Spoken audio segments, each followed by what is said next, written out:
Good morning. You're looking at a live view of Starship as we await its fourth flight test from Starbase, Texas, also known as the Gateway to Mars.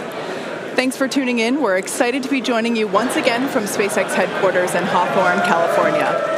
As you can tell, the crowd is getting excited behind us. We're here in front of Mission Control Center. Now, we are targeting liftoff at 7:50 a.m. Central Time in just over 30 minutes from now. It's been roughly 2.5 months since our last Starship flight test, and the turnaround time between these tests just keeps getting shorter and shorter. Today, we hope to surpass what we achieved in Flight Test 3 in March. Our primary goal is to get through the extreme heat of Starship reentry, which is no easy feat. As with all of our flight tests, our goal is to collect as much data as possible. Every flight gets us another step closer to a fully operational Starship. Starship is the most powerful vehicle ever developed and the first design of a rocket that is capable of making life multiplanetary. Starship will allow us to land humans on the moon again after more than half a century, fly the heaviest payloads ever flown, and ultimately fly humans further into space than ever before. Getting there will require us to fly frequently, which is why we're producing so fast. We already have hardware built and are preparing for our next several flights. But the most important thing about Starship is that it's designed to be fully and rapidly reusable, and of course, reliable.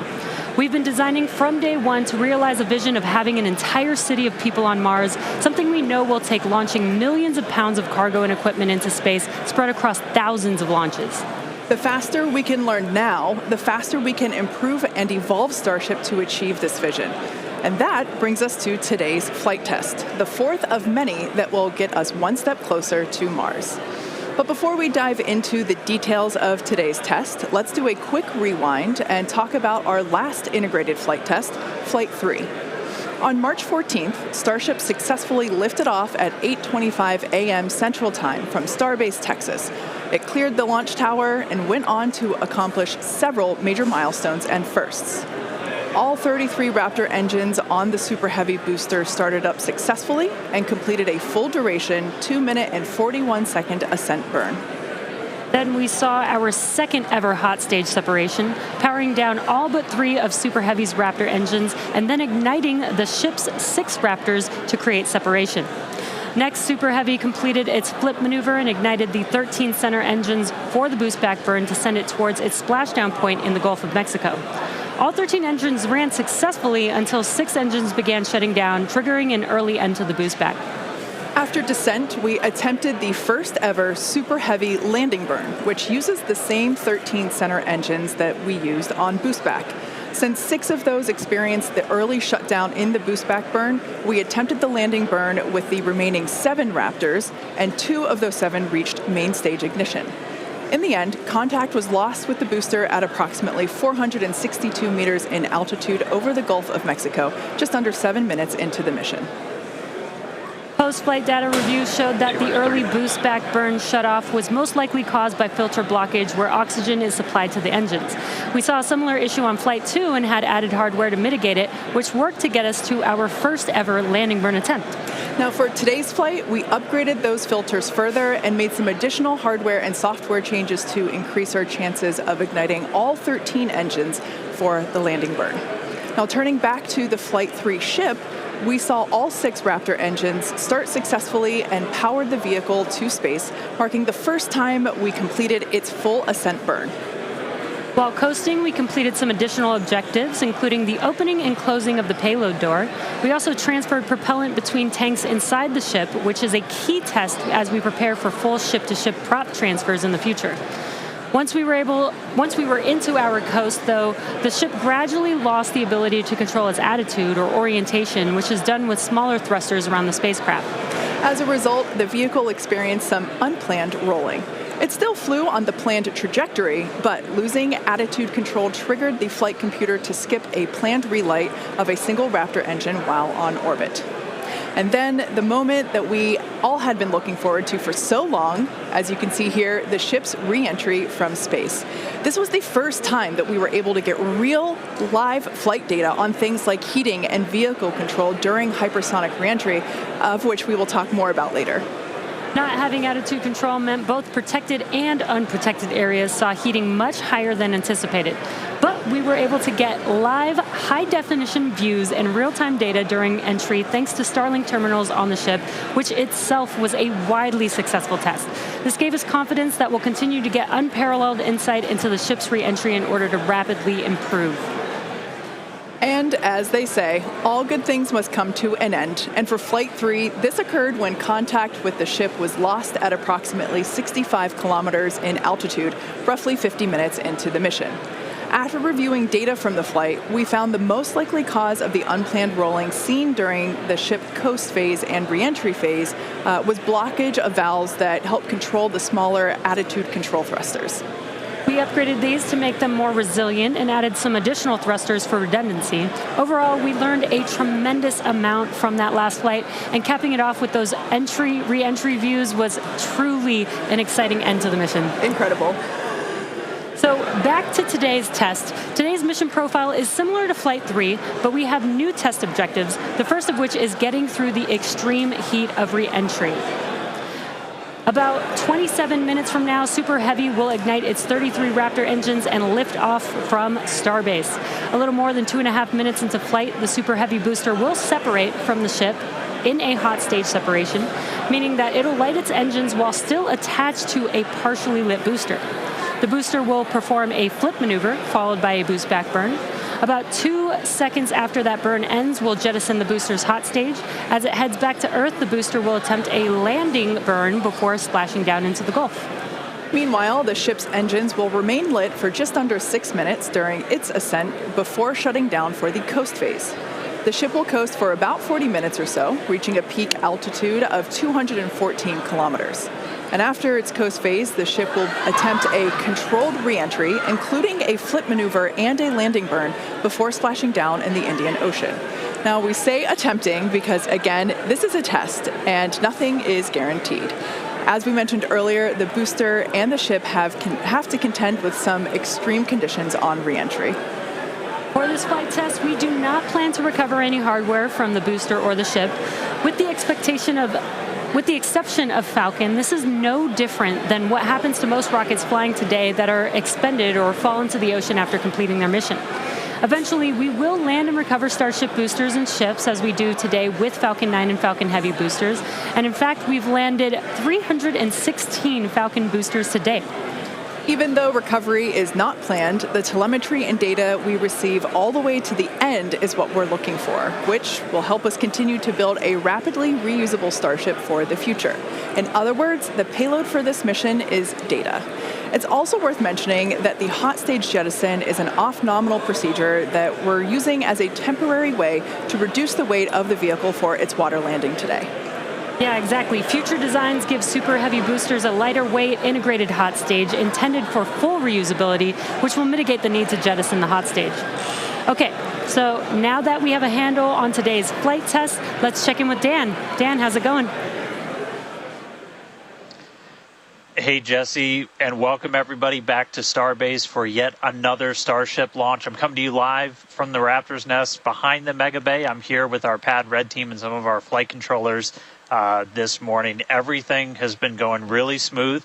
We did have the Red team going a little bit earlier to fix a ground side issue, but that was taken care of. That's why we slid a little bit later into our window.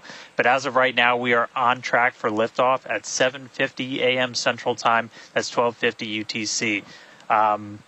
As you can see, we are actively loading propellant onto Starship and Super Heavy. Those frost lines are ticking up as we load liquid methane, that's our fuel, liquid oxygen, that's our oxidizer, onto both vehicles. They're cryogenic, so they're subcooled to several hundred degrees below zero. Since Flight 3, we've made a few more upgrades, helping to bring Prop Farm 2.0 online. That's just going to help us to continue to shorten the amount of prop load time that we're going to need. We're also going to be using it for Launch Tower number 2, which is going to be coming to Starbase real soon.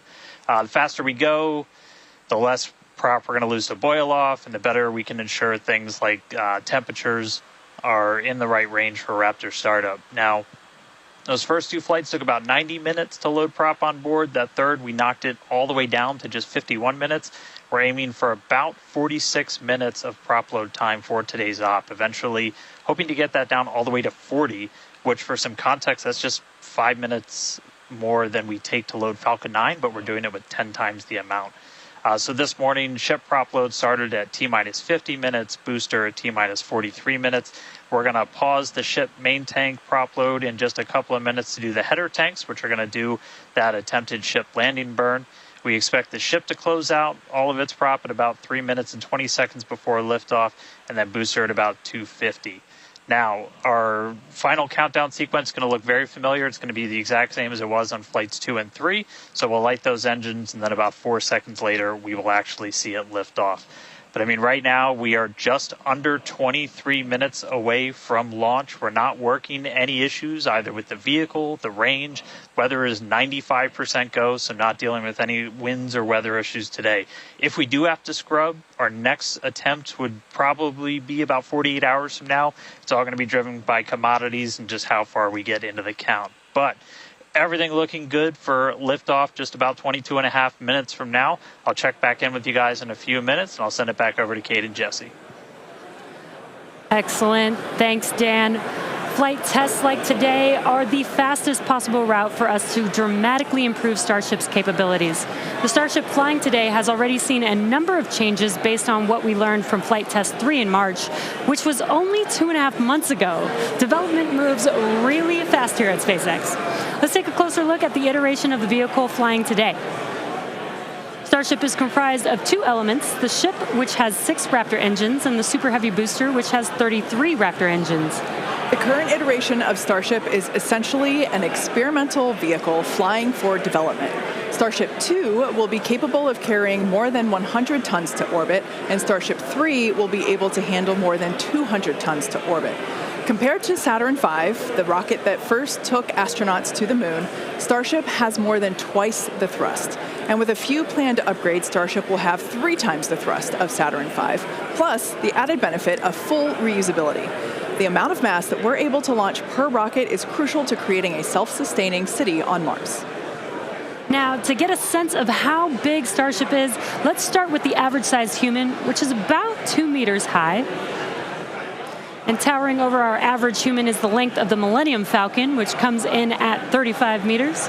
Our Falcon 9 rocket with the payload fairing attached is double the size of the Millennium Falcon at 70 meters, and nearly twice the size of that is the fully integrated Starship at 121 meters tall. The ship is about 50 meters tall, and the Super Heavy booster alone stands 71 meters. Eventually, the ship and booster will get even taller. Starship's first stage has a diameter roughly 2.5 times that of Falcon 9, and with 33 much larger Raptor engines, as you see there. I love this view because we don't have this view on our Falcon missions. This is looking up under the Super Heavy booster. Now, moving up the rocket, the ship features 6 Raptors, 3 sea-level engines, and 3 vacuum engines, which, as the name suggests, are optimized to operate in the vacuum of space. And Starship is designed for vertical takeoff and landing on any hard surface. The ship is also outfitted with 4 flaps to help aerodynamically control the vehicle's attitude during atmospheric flight and enable a precise landing. And in between the first and second stages is our hot stage, our newest separation technique, which we saw in action during flight tests 2 and 3. The body of Starship is wrapped in a heat shield made up of 18,000 hexagonal ceramic tiles designed to insulate the vehicle during atmospheric entry, where temperatures can be as high as 2,600 degrees Fahrenheit or over 1,400 degrees Celsius. Speaking of those heat shield tiles, re-entry was a pretty exciting first for our team, and Starlink allowed us to gather critical data about this stage of flight. Reusability significantly reduces the cost of space travel, and it's the key to making humans a multi-planet species. Starship is designed for rapid reusability, which means the booster and the ship need to re-enter Earth's atmosphere and land back precisely at the launch site. With each flight test, we gather more and more data to help hone Starship's re-entry capabilities. The more information we have from each flight, the quicker Starship development can proceed. One way to gather more information is to improve communication throughout the flight, including re-entry, where historically there has been a communications blackout. To do this, we equipped Starship with Starlink terminals to expand its communication capabilities. The Starlink terminals are those 4 black squares that you see there on top of the ship. Starlink is the world's largest constellation of highly advanced satellites operating in a low orbit around the Earth, providing high-speed internet on Earth and now in space. Starship is designed to have a large surface area to create considerable drag during re-entry. Traveling at about 27,000 kilometers per hour, or almost 17,000 miles per hour, Starship compresses the air in front of it, causing the temperature of the air to rise and ionize, turning it into plasma. This plasma layer interferes with communications by absorbing and reflecting radio waves, leading to the communications blackout we've seen historically with spacecraft during atmospheric reentry. With Starship, most of that plasma is built up around the front and sides of the vehicle, leaving an opening downstream where we're able to point our Starlink terminals. And with Starlink also operating at a higher frequency than traditional space-based communications, we're able to power through any residual plasma to provide real-time video and data at high speeds back to the ground. Super cool. We actually got to see this in action on Starship's last test, Flight 3, which had the first ever live HD video of a spaceship re-entering the atmosphere. SpaceX engineers were able to gather data on the performance of Starship as it re-entered the atmosphere and watched the heat shield in action. Now, the physics of re-entry are extremely hard to replicate perfectly on the ground, so access to this data is an invaluable tool for rapid iteration. In fact, one cool observation from that Flight 3 was seeing how shockwaves form at different parts of the vehicle and how they interact to put pressure on the ship, especially the flaps. This is really valuable for Starship since no spacecraft has ever flown with 4 movable flaps like what we use for aerodynamic control. Starship's greatest strength will be rapid and reliable reusability, and Starlink has become a critical tool to make that a reality. Over the next few flights, we'll continue to improve the Starlink performance on Starship, eventually enabling more views and enabling more data to be transmitted in real time. And we'll keep experimenting during entry. You might have noticed a few tiles missing or looking different near the bottom of Starship. We intentionally placed 1 thin tile and removed 2 tiles completely. In their place, we now have sensors to see how hot things get without the tiles in those locations, while also testing some backup thermal protection options. Ideally, we expect Starship's reentry to improve on each flight, thanks in part to this wealth of new data. But if getting to space is hard, returning from space is even harder. That's right.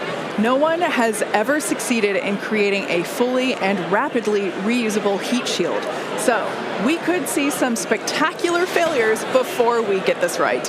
But with communications improving on each flight, we will continue to gather more and more data to inform our development. We're now about 15 and a half minutes until our next liftoff attempt. In the meantime, let's take a look at some of the technology we have in development as we prepare to head to the moon in future missions. Starship will be taking astronauts to the moon as part of NASA's Artemis program. Next year, we plan to demonstrate ship-to-ship propellant transfer, which will be important for our upcoming moon missions. Today, we're actively testing a lot of hardware that will make exploring the moon possible. One recent series of tests brought together the key pieces we'll see when landing back on the moon: Starship, spacesuits, and astronauts. Together with Axiom and NASA, our teams put 2 astronauts in pressurized Axiom spacesuits and practiced the first steps of going to the lunar surface.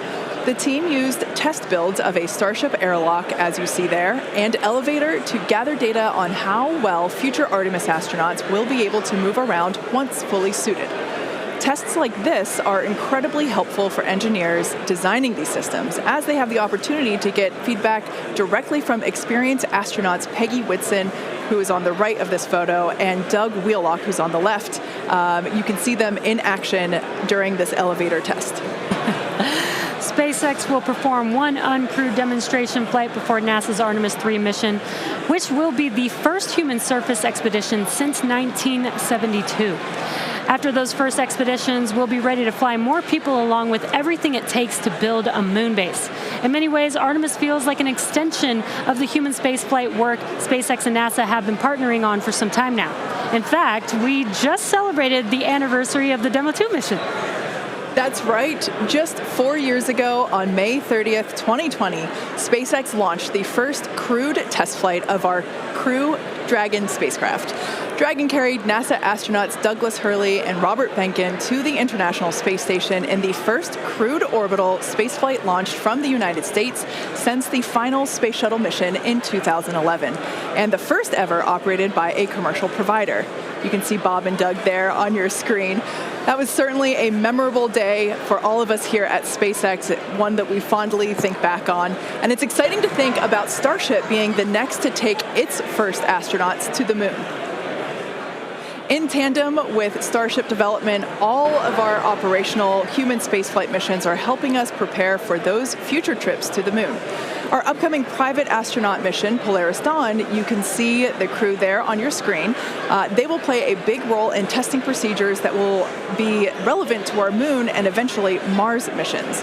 We're looking forward to the third Polaris Dawn mission, which will be the first crewed Starship flight.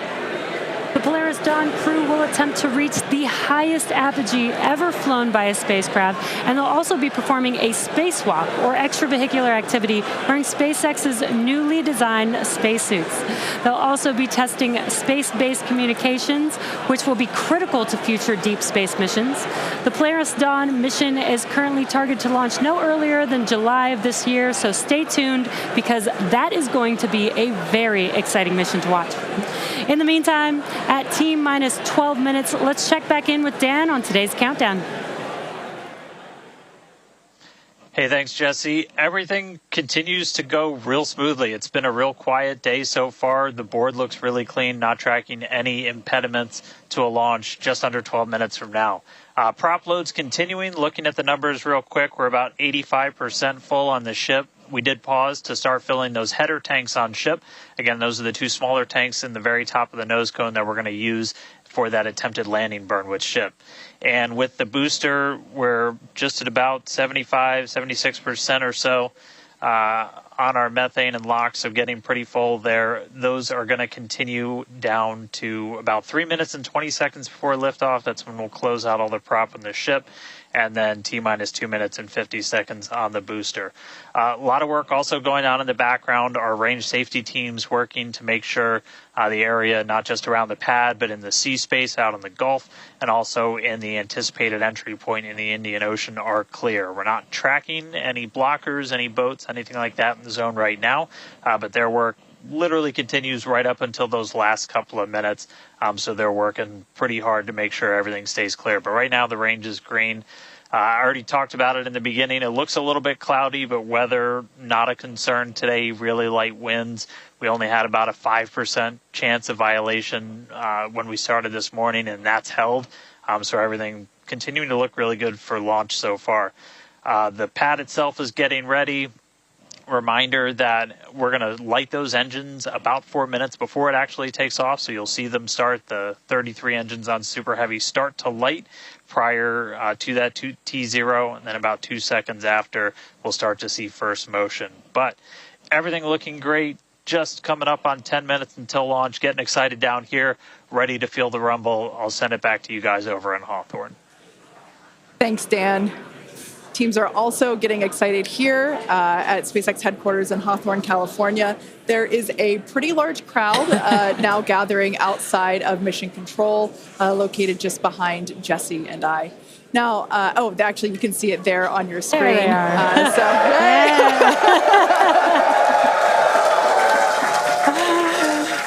Everyone getting super pumped for our fourth flight test.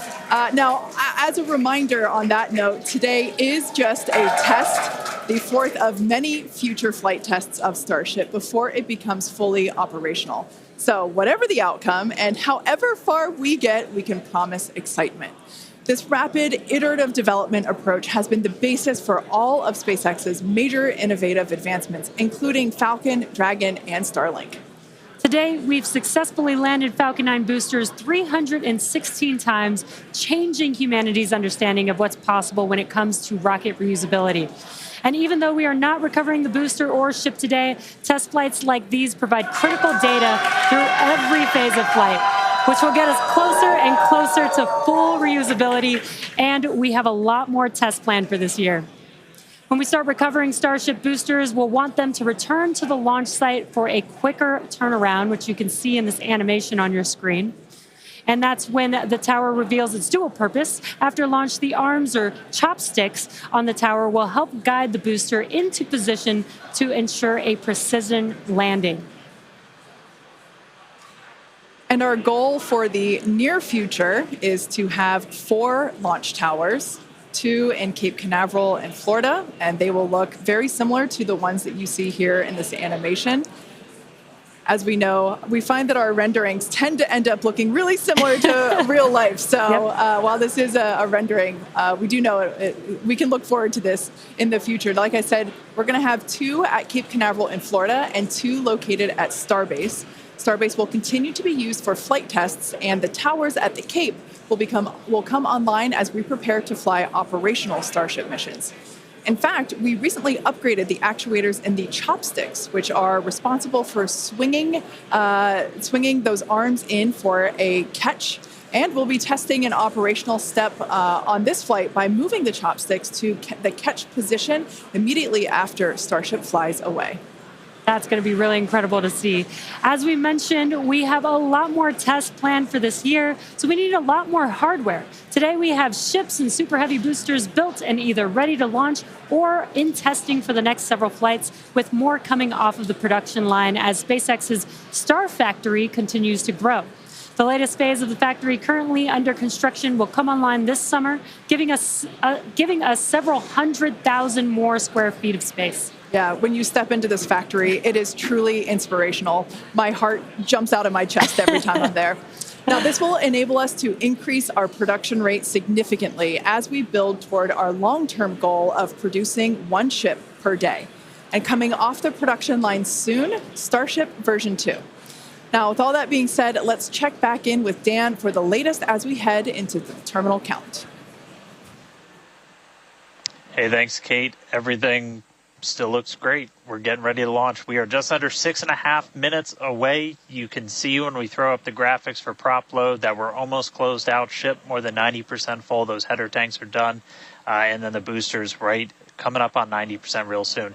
So we're going to see those close out in the next couple of minutes. Ship's going to end at about 3 minutes and 20 seconds. It'll be fully loaded. And then booster at about 2 minutes and 50 seconds. After all the props loaded on, we go through a lot of steps to safe ground systems. You're doing things called pushbacks, where you're just clearing all of those lines on the ground of propellant before we lift off. But once we're done, we're going to have 10 million pounds of liquid propellant on board Starship to help power the most powerful vehicle ever designed. If we do hold, we have a built-in hold gate at T-minus 40 seconds. We can hold there for about 30 minutes or so today if we need to wait for final pressure checks or for if we have anything on the range, anything like that. Did just get that the range is green, so we are coming up 5 minutes and 20 seconds away. We are not planning to hold at T-minus 40 unless we trip some kind of hold alarm, something like that. So we could blow right through that gate and go right to launch. Don't be shocked if we hold at T40, though. And if we do, we can hold for a couple of minutes and then keep going. Our window is open all the way until 9 a.m. today. Now, once we pass through T-minus 40 seconds, a number of events will occur in rapid succession. The ground spin and ignition systems will come up to flight pressure, and the ship will go to internal power. Now, after that, the quick disconnect arm lockout is removed in preparation for retraction shortly after T0. Gas lines connected to the booster and ship are vented down, and once we pass T-minus 40 seconds, we still have the ability to recycle the count under certain conditions back to T-minus 40 seconds and hold there to assess what happened and if we can proceed again to T0. However, once the water for the deflector system begins flowing at T-minus 10 seconds, any issue after that would be an automatic scrub for the day, as teams would need to refill the deflector's water tanks, as well as the lock storage tanks at the tank farm before making another attempt. So, as Dan mentioned earlier, we are not planning to hold at the optional T-minus 40 second mark. That moment basically is what would allow teams to wait for final checkouts or assess prop levels or avionics, vehicle pressurization, the range, the weather. Weather is 95% go, as you can see from these incredible drone views that we have and pad cams. It is a beautiful day. Of course, we have some clouds billowing from the locks there. Yeah, and again, a reminder that the payload for this mission is data, and our primary goal is to get ship through the extreme heat of reentry today. We're very excited to see that. We did get very close on Flight 3, so I'm excited to see how these iterations that we've made to the vehicle will help improve our chances of success today. Yeah, absolutely. Now, just as a reminder for the booster, now we are not attempting to recover any hardware today, both either on ship or booster. For the booster, we will be attempting to perform a landing burn to have a soft splashdown in the Gulf of Mexico.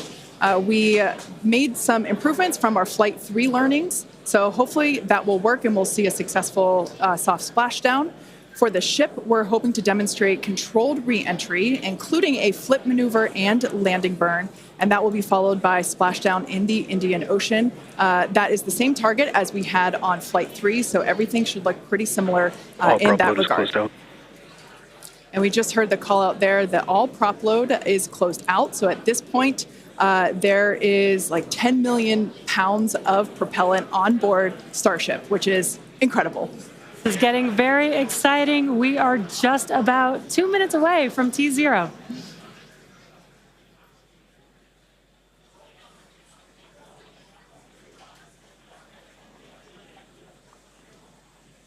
And as Jesse just said, we are under 2 minutes away. So prop load is complete. All the fill drain lines into ship and booster have closed. Right now we're doing the pushback, so clearing out all those ground lines of propellant. And that'll be completed over the next couple of seconds. We're coming up on that T-minus 40 mark. Again, not planning to hold. If we do, or if we get a hold after we pass it, we can snap back to that T-minus 40, and then we can stay there for about 30 minutes or so if any other issues crop up. Once we pass T-minus 40, a lot of things happen, both on the vehicle and the ground. It's running a lot of its own self-checkouts, venting different tanks and pressure lines throughout the vehicle. We essentially built that 40 seconds as that's about how much time it takes for the vehicle to take all of those actions, which is why we hold there. But all of that happens automated. You do a final checkout of the TVC, the thrust vector control, how we're going to steer. And then we see liftoff. So we're under a minute away.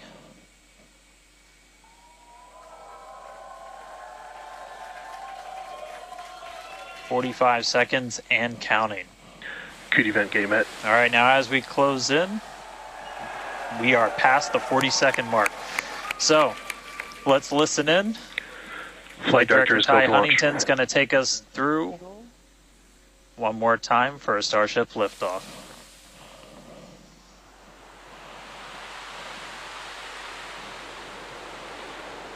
T-minus 15. 10, 9, 8, 7, 6, 5, 4, 3, 2.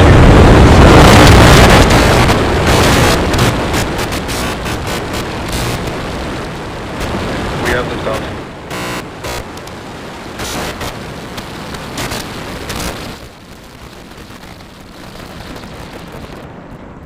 Vehicle is pitching downrange.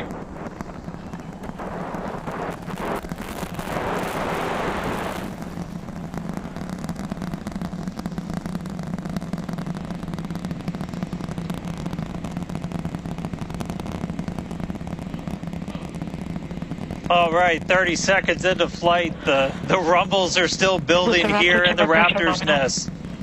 We're seeing 32 out of 33 engines lit on the Super Heavy right now. Coming up shortly is going to be max Q, that maximum aerodynamic pressure as we go uphill on the vehicle.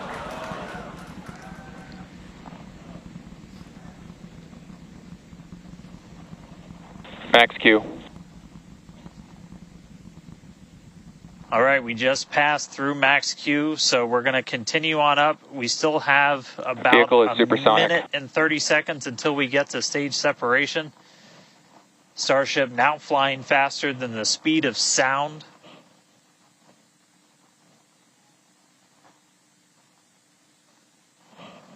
All right, so you got a couple of views. You got some ground trackers in your top camera there. You're looking down from the top of the booster in the bottom left, and then a camera in the top flap of the ship looking back in the bottom right, so getting a couple of different looks as Starship heads uphill.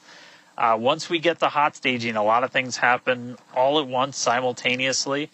We're going to light the engines on the ship, starting with the RVACs first, and then the 3 center sea level engines before we're separated. All of that exhaust gets plumed out the side of the hot stage, and then the ship will separate itself. All but the 3 center engines on the booster are going to shut down, so the booster never stops its thrust while we go through this hot stage maneuver. After that, the booster is going to do its flip, start heading back, and then the ship will be on its own power on its way to space. So that should be coming up in just about 30 seconds from now. As of right now, still looking in like 32 out of 33 Raptors lit on the booster. And we'll start to see those stagger down. They're going to turn off in banks, so you'll see the lights on the bottom left screen of the engines that are active start to turn off in different groups, and you'll see those 3 center ones lit. Booster engine cut off. Ship ignition. Stage separation confirmed. Boost back burn start up. Acquisition of signal. Houston.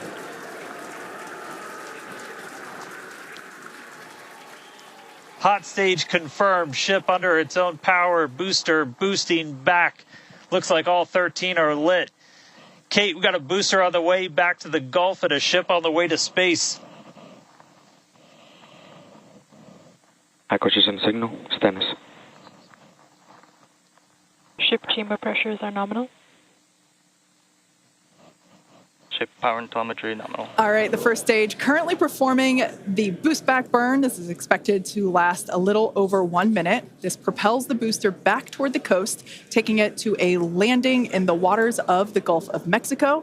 As you can see on your screen in the bottom left-hand corner, we were only using the 13 center engines from here on. Boost back burn shut down.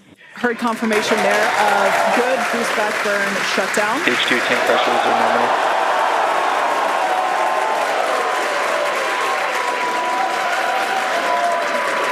Lots of excitement. So right here,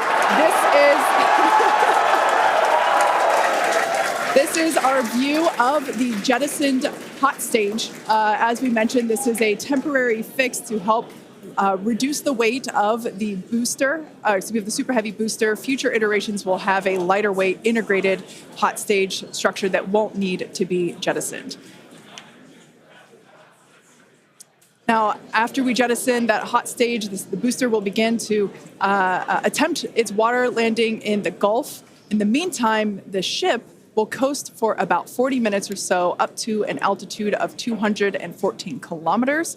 And after its coast phase, it will attempt a controlled reentry, including a flip maneuver and a landing burn just before splashing down in the Indian Ocean.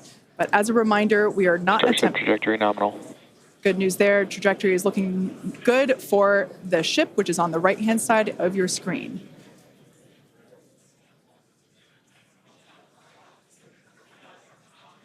At this point in time, as you can see, we have no engines lit on the booster. It is coasting back toward the Gulf of Mexico for a water landing and ship under power of all 6 Raptor engines. There's 3 sea level and 3 vacuum Raptor engines that are lit, as we can see on your screen.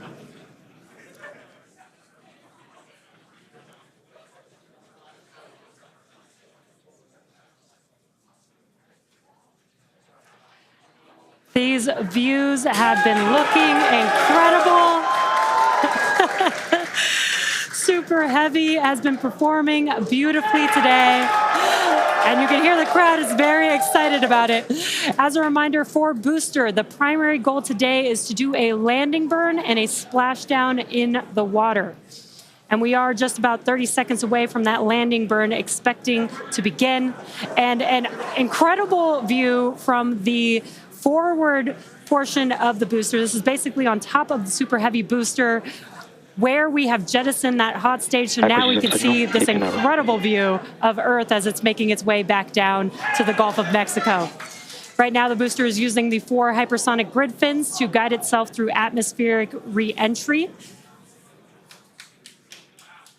And we are expecting that landing burn here.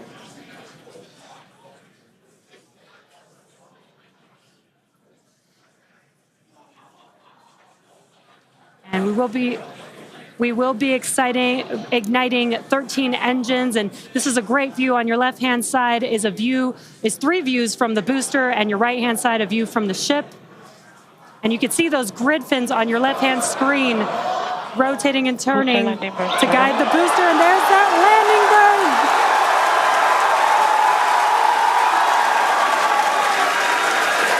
That landing burn just begun, and you can see the water below.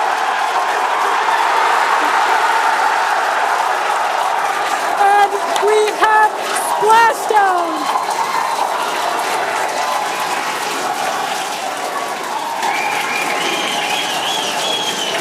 What an incredible sight. Congratulations to the SpaceX team.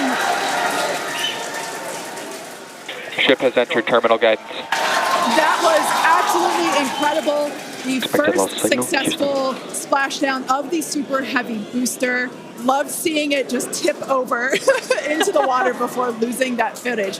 Now the next milestone is coming up in about under a minute. The ship is going to shut off its Raptor engines, Ship engine cut off. which we see right there. As we mentioned before, today's test flight is not an orbital flight, but rather one that demonstrates the Starship's orbital capability.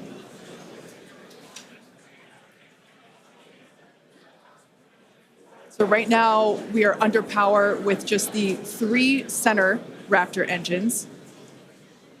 Expecting those, and just there we could see that those have also successfully cut off.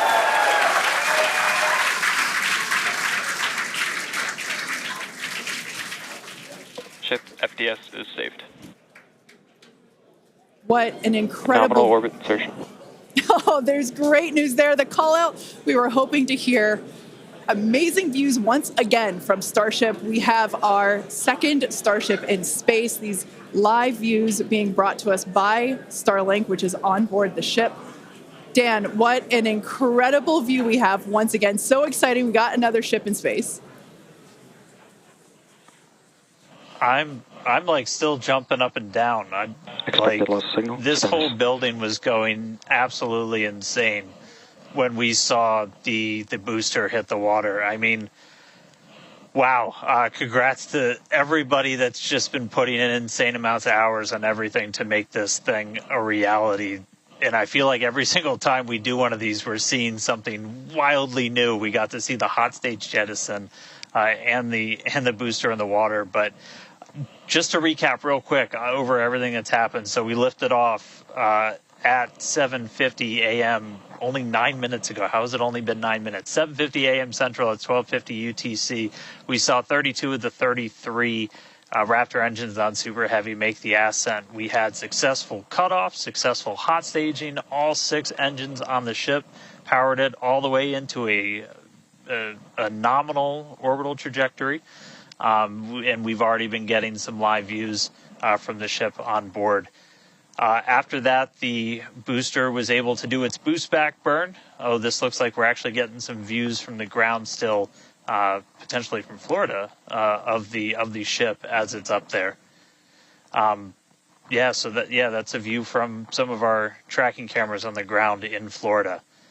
But the ship, we just heard successful orbital insertion, so it's right where it needs to be. And is now going to continue on its way to coast until it comes to reentry. But I mean, the booster, successful boost back burn, jettison the hot stage, and then a landing burn. It looked like we saw 12 of the 13 engines light up, and then that first ever soft splashdown in the water. So a whole lot still to come. Ship now on its way to its primary objective of entry. That's going to be coming up in just under 40 minutes from now. So a lot still to come, but wow, what a 9 minutes to start this mission off. So can't wait to see what entry is going to show us, but that launch was incredible. Back over to you, Jesse and Kate.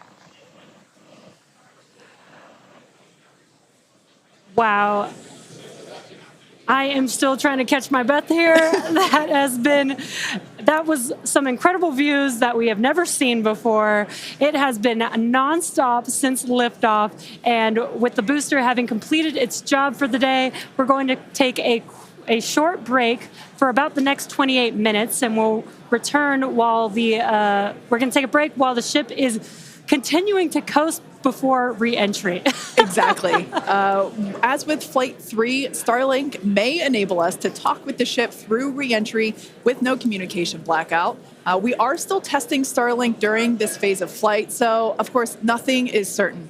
However, if we do have views, we will be sure to bring those to you live. Views such as the one, that we had. Well, of course, because I said it, it went away. So we will try to bring those to you live. Exactly. Views or no views, we'll see you back here at T plus 40 minutes for coverage of Starship's re-entry, flip maneuver, landing burn, and splashdown. Expected loss of signal, Key West.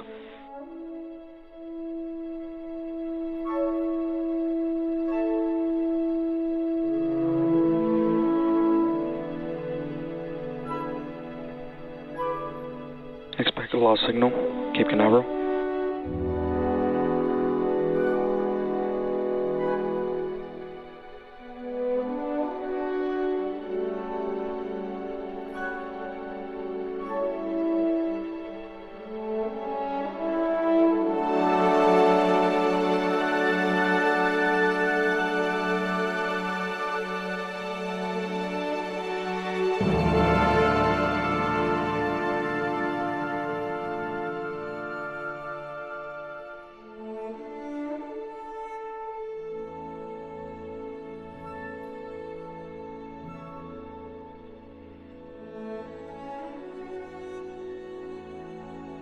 Acquisition signal, Puerto Rico.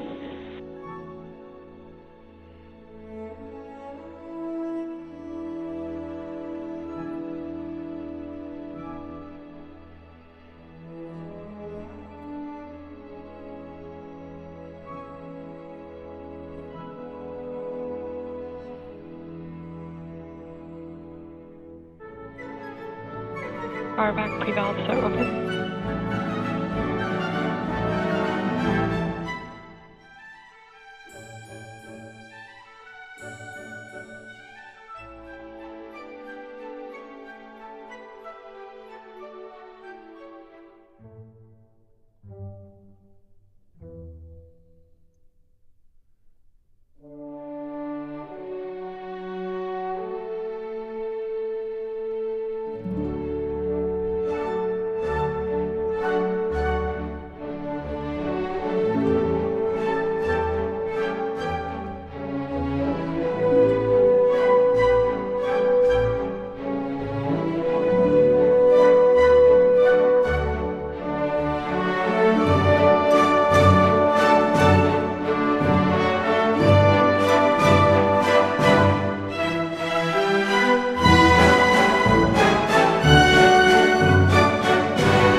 a lost signal, Puerto Rico.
Acquisition signal, hard to be stock.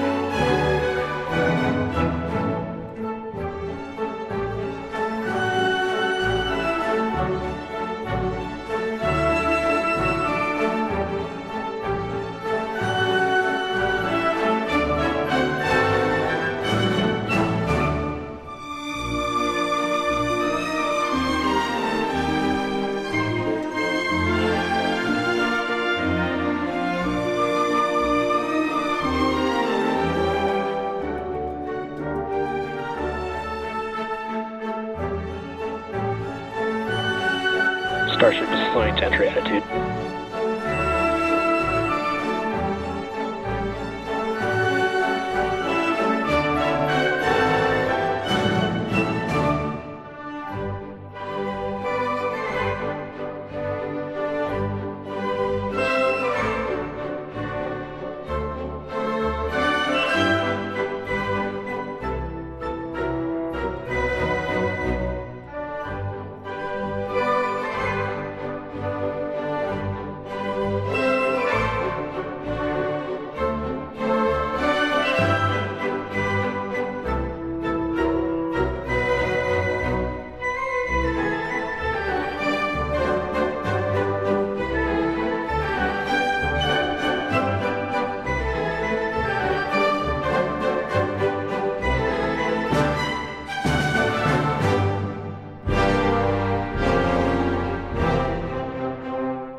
Welcome back to Starship's fourth flight test. It has been an exciting day so far. We had an on-time liftoff of 7:50 a.m. Central Time, followed by successful hot staging, stage separation, jettisoning of the hot stage structure, an epic super heavy booster landing, water landing in the Gulf of Mexico, the first successful return of the super heavy booster. So that was incredible to see. And right now, the ship is in space. As you can see here by this view, we're looking at one of the flaps of Starship, one of four. You can actually see a close-up side detail of some of those hexagonal heat shield tiles. Now, coming up around T plus 49 minutes, the ship will re-enter the Earth's atmosphere. As a reminder, the primary goal of today's flight test is for a ship to make it through the extreme heat of re-entry. This is typically a portion of flight where we don't have communications with the spacecraft because it's re-entering at or around orbital velocity, which is about 8 kilometers per second or roughly 5 miles per second.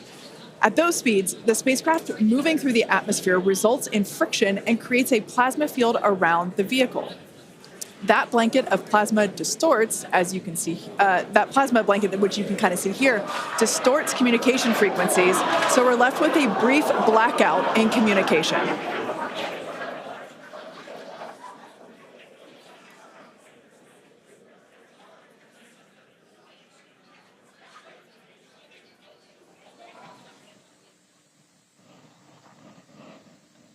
Yeah, that's right, Kate. And Starlink's what's really allowing us to capture as much data as possible, especially through this reentry.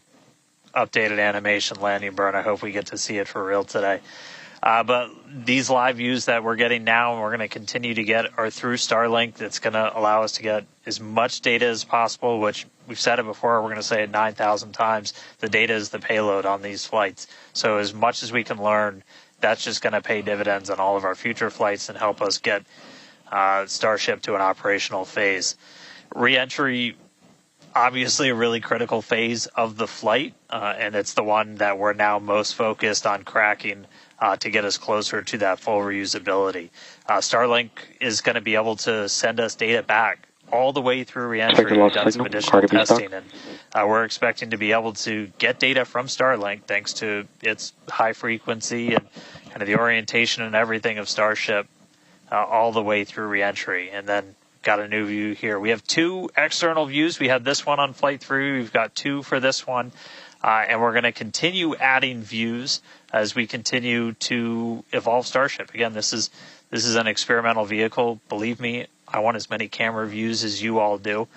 So huge shout out to the AVI and the software teams and everybody that's been working with us. We're getting more cameras on Starship, not just because it looks cool, but this provides an incredible insight into reentry, which is, historically a really tough window to look through. Approaching entry interface. The physics of reentry are insanely intense. One of my favorite NASA astronauts, Victor Glover, recently described it as with the forces and the flows and the temperatures, it's like pointing at a raging river in one spot and saying, tell me exactly what's happening right there. And that's what a ship is experiencing as it goes through, as it's moving through the atmosphere at, more than 5 miles a second and heating up to thousands of degrees. So just having visual representation, just being able to see what's happening is incredibly valuable. So these views are going to be through Starlink. We've got this one. This is in one of the forward flaps looking back. So if you see it rotating around, that's because, again, it's embedded in one of those forward flaps. So as we get through and we start to build up density in the atmosphere, this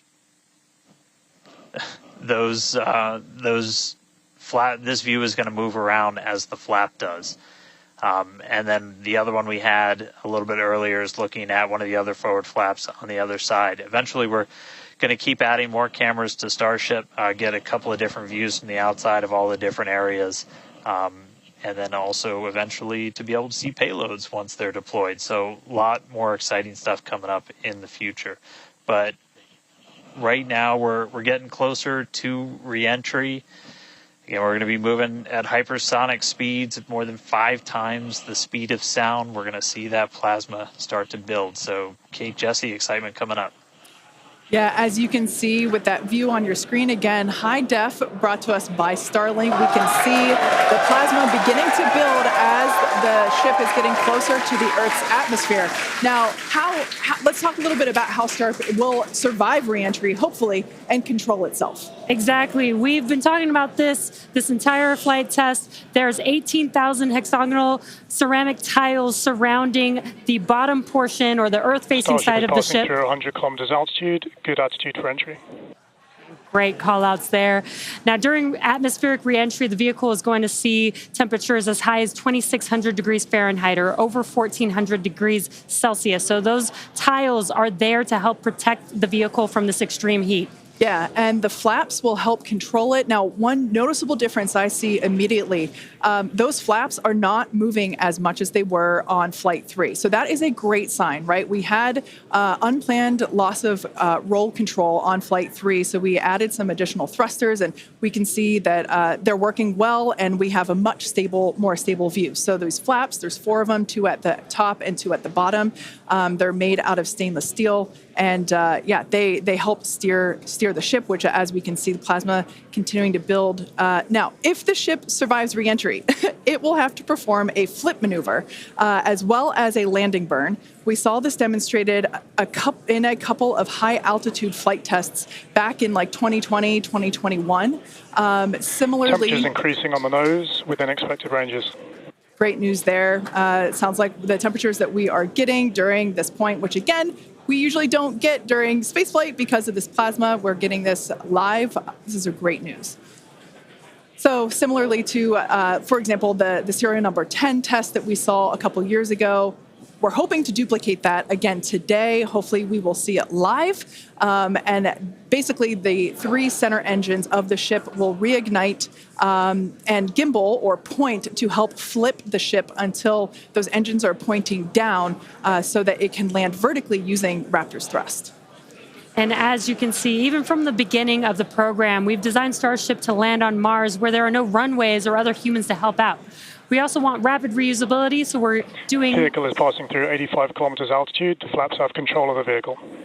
Great news. Flaps have control of the vehicle. That's exactly what we want to hear for this flight test. Yeah. Again, we are going to be doing a propulsive landing instead of a more traditional means like parachutes. And we are expecting re-entry to begin here in just about a minute. Re-entry, an awesome view that we have here. Starship remains on a good entry trajectory. This is the same view that we had when we first returned from the coast phase. Again, this is looking at the side of one of the flaps. It's incredible that literally at the bottom of this picture, we're basically looking through plasma, which is just absolutely mind-blowing. Wild, very wild. Now we are expecting entry to begin here in about 30 seconds or so. Entry to splashdown is expected to last about 6 minutes long. And that flip maneuver should occur around about 10 minutes before splashdown. And such incredible views that we're getting. Approaching peak heating region. Great call-outs there. Yeah, these views are absolutely astounding. Nose temperatures continue to rise within expected region. And in your bottom right-hand corner, you can also follow along with the altitude of ship as it's returning back to Earth. So once again, this view is basically looking down into the plasma blanket that is building up around the exterior of Starship. It is traveling, as you can see on your screen. You can look in the bottom right-hand corner and see how fast it's going, how high it is, as well as the general orientation. Again, we're seeing a lot more stability, a lot more control here on this flight, which is great. It shows that the iterations, the learning... Starship is now in expected peak heating region. All right, great news there, telling us that this is basically the hottest point that Starship should get during its re-entry. Now, the heat shield is working with the atmosphere for some free braking, okay? The atmosphere is helping to slow the Starship down. Yeah, exactly. We're not using any engines or thrust to slow the vehicle down. Exactly what Kate mentioned. We're just using the atmosphere and those heat shield tiles protecting the vehicle as it's coming through that high heat temperature. Yeah. Now, this is another one of those moments that we have been waiting for. Right now, the ship is currently re-entering the Earth's atmosphere, and by all looks and all call-outs that we're hearing on the net, it is doing pretty well. Now, we do not plan to recover the spacecraft today, but rapid and reliable reusability is the ultimate goal.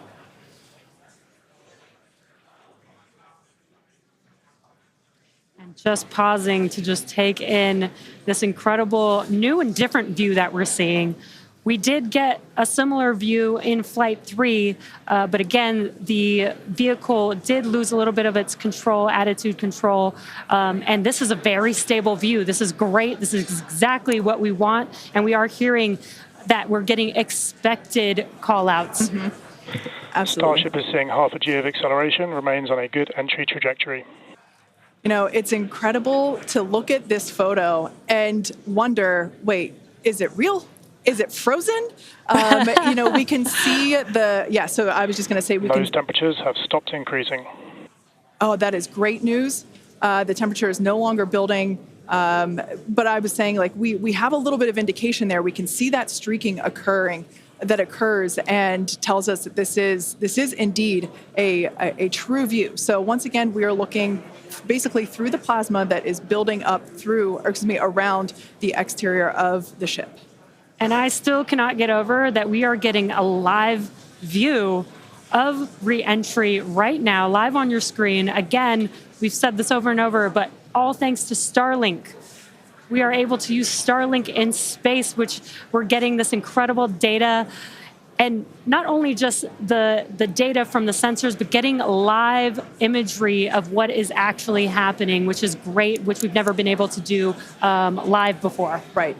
Now, just a quick future outlook here. So in about, let's see, at T plus about 1 hour and 2 minutes, we should hear a call out for entry transonic. That means that the ship is going near the speed of sound. And then about a minute after that, we'll hear another call out saying entry subsonic, meaning that the ship is going below the speed of sound. So these are all continued indications that the atmosphere, right, as the ship comes back down, it is getting through the more dense part of the atmosphere, and that atmosphere is helping to push against the vehicle, and those heat shields are protecting the vehicle during this high heat period.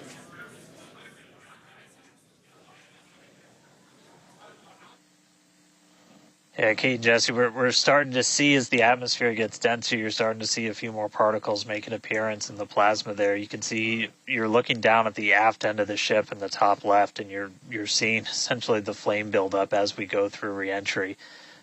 You've been hearing the call-outs. They're tracking things like temperatures in the nose cone, and those were right where we modeled them to be, which is really cool to see and to see in real time. But we're coming up. We're at about 67 kilometers in altitude. Our last signal with the ship on Flight 3 was at 65, so we should be making it past that point shortly.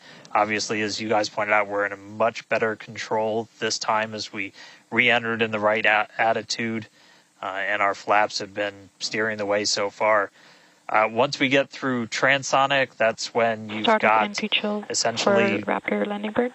Different areas around the vehicle where the air is either moving faster or slower than the speed of sound. We'll eventually get to subsonic, which we have some experience with. We did in our suborbital campaign. Start of Raptor chill. And Starship will eventually get down to its terminal velocity as it's floating down to the water. That's just about 200 miles an hour or so. We are hearing that we're starting to chill some of the engines as we are, if we make it all the way down to the water, still going to attempt a landing burn, but still a ways to go. We're at about 64 kilometers in altitude right now. We made it through what's expected to be the peak heating, but now we're going to start encountering increased pressures as the atmosphere gets thicker and thicker.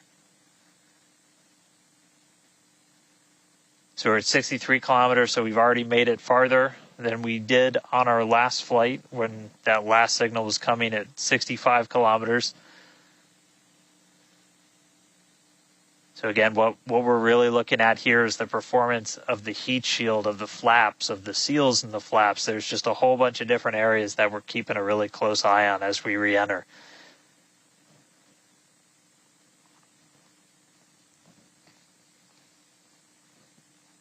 Starship remains on a good entry trajectory.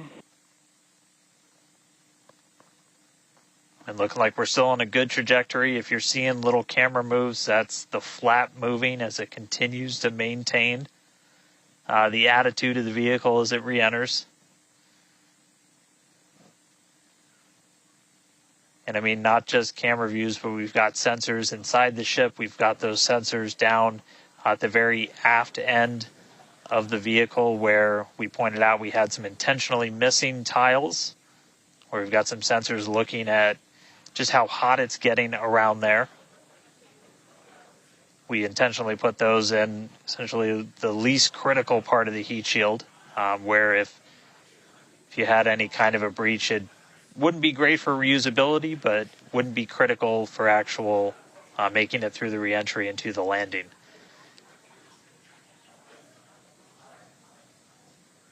"58 kilometers, we're continuing to descend. Again, right now we are over the Indian Ocean. We're actually getting closer and closer to that expected splashdown point, which is just to the off the northwest corner of Australia.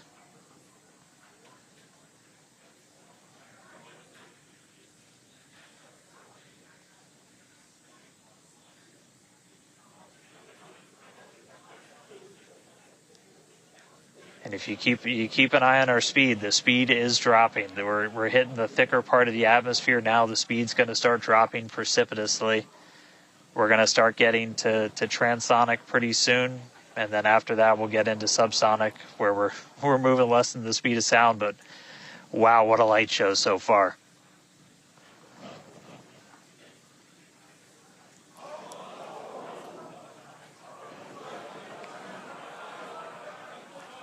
External temperatures are starting to come down. Again,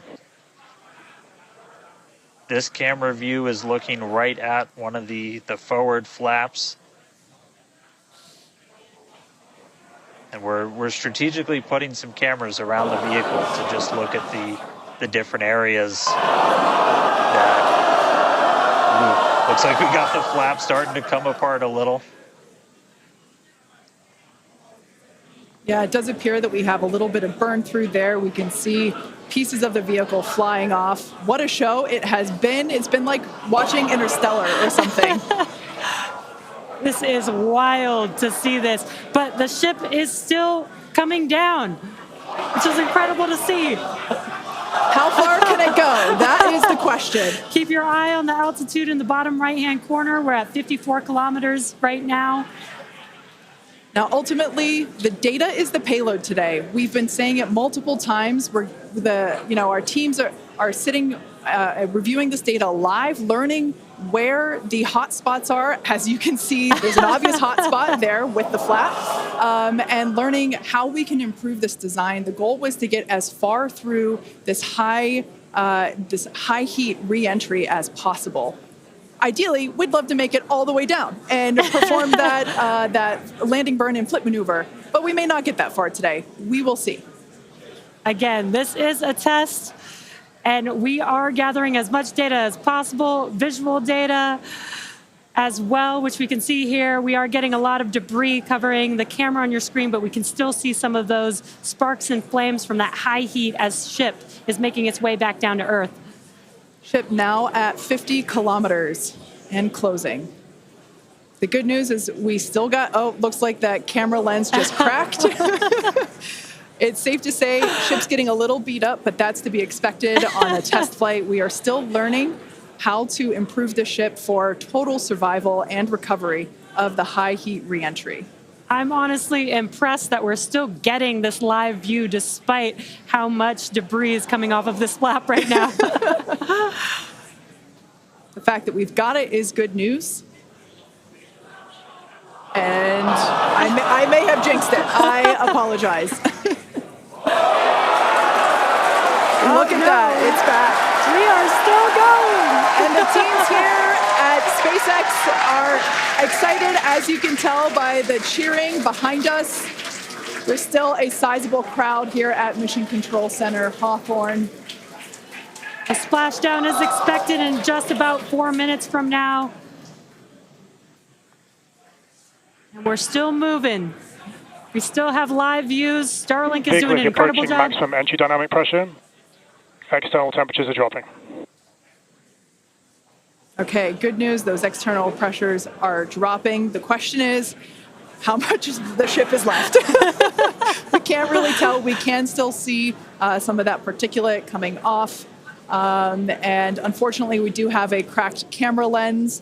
But for any photographers out there and videographers, we know that's part of the gig sometimes. Yeah, and you can see that the speed is rapidly slowing down. That's actually really great news for us. We want the vehicle to be slowing down before it splashes down into the ocean.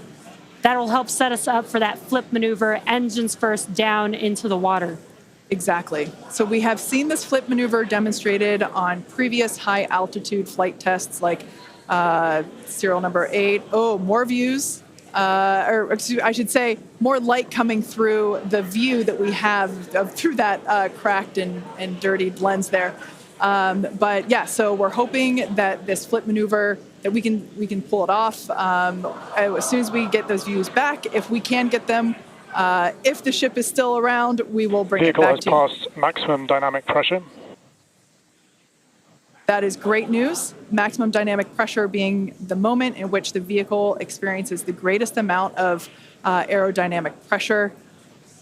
Speed still dropping. We're now at 37 kilometers above the ocean. Just like Flight 3, we are targeting a splashdown in the water in the Indian Ocean. And we don't have a live view right now, but because we're still getting data and telemetry, that does tell us that ship is still doing okay, at least. And there we got that live view back. The crowd very excited to see that view, despite not being able to see very much. The fact that it's there tells us the ship is still alive. Yes, and collecting data, continuing to collect data as we get closer and closer to Earth. Yes, now 30 kilometers, now 29 above the Indian Starship is Ocean. at 30 kilometers altitude, Mach 2. Sounds like the vehicle's traveling, as we just heard, Mach 2, which is, looks like we might, I thought maybe it might clear up. It is a little bit, now at T plus 1 hour, 3 minutes and 13 seconds into Starship Flight 4, hoping that the ship can hang on. It's probably potentially hanging on by a couple of bolts and threads, but it's still going, and that is excellent news. That deceleration is looking incredible. We're about to go under 1,000 kilometers per hour. Yeah. Starship is at 20 kilometers altitude. Now, keep in mind that even though we can't see anything, the data itself is what we really are. Starship is subsonic. Subsonic, they're telling us it's traveling below the speed of sound.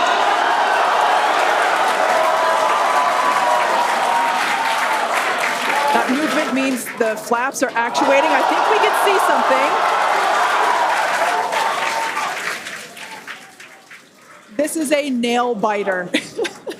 But we are, unfortunately, we can't see through the lens, but we're still getting the feed.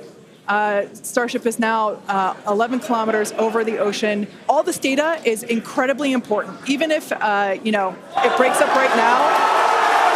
Okay, we can see that flap actuating through the glass. Starship is passing through 10 kilometers altitude. Okay, the next milestone will be initiation of the flip maneuver and landing burn. Keep an eye on the bottom right corner of your screen for those 3 center engines to relight. They will gimbal or angle so that the ship flips itself back up vertical and hopefully lands in a vertical position. And the crowd is very excited to get this view of that flap still maneuvering. Starship is passing through 5 kilometers altitude.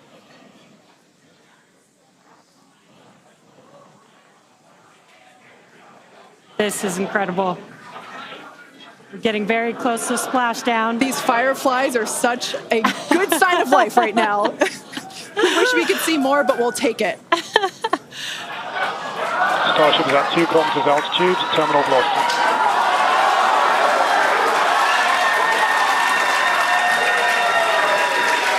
Landing burn startup for Starship.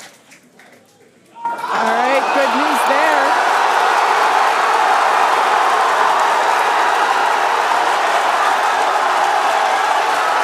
Nominal chamber pressure. Landing board startup.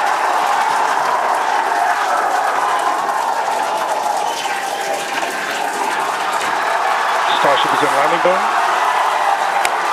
Landing burn shutdown. The landing burn shutdown was commanded.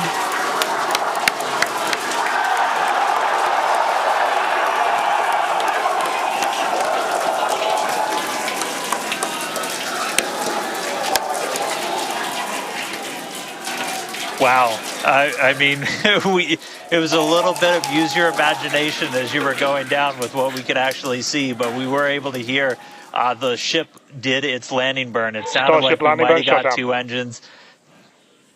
And there's the final call for landing burn shutdown, but we'll go back through all the data, but we did get confirmation that a landing burn took place. Starship made it through re-entry and did its first ever landing burn. from South Texas to the other side of the Earth. Starship is in the water. What a day. What a day, guys. Yeah. That was absolutely incredible. We we got views pretty much the whole way down.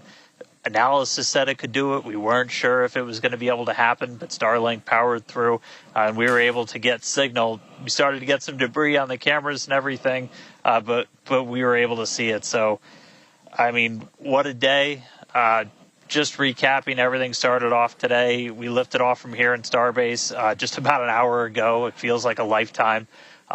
Successful super heavy ascent, boost back, and its own splashdown in the Gulf. Ship made it to space, kept its attitude. Successful re-entry through peak heating. We got to see it under flap control through the atmosphere, and we got call out of our first ever ship landing burn after a launch into space. So, just really incredible. So I'm going to take some time to collect myself, but wow, that was incredible. I can't wait for the next one. Over to you guys. It was so loud here. I haven't heard the crowd get that loud probably since liftoff of Flight 1, honestly. That was incredible. Congratulations to our teammates, to everyone who supported the Starship program. Thanks to all of our future customers for your support. And we'd also like to thank the people of Cameron County, Texas, as well as the Coast Guard, the Federal Aviation Administration, and the government of Mexico. And since Starship got a little bit toasty from that extreme heat of reentry, and we've got our very own Starship right here, let's have a toast of our own. I've been waiting all morning for this. Okay, may I? Light me up. Yeah.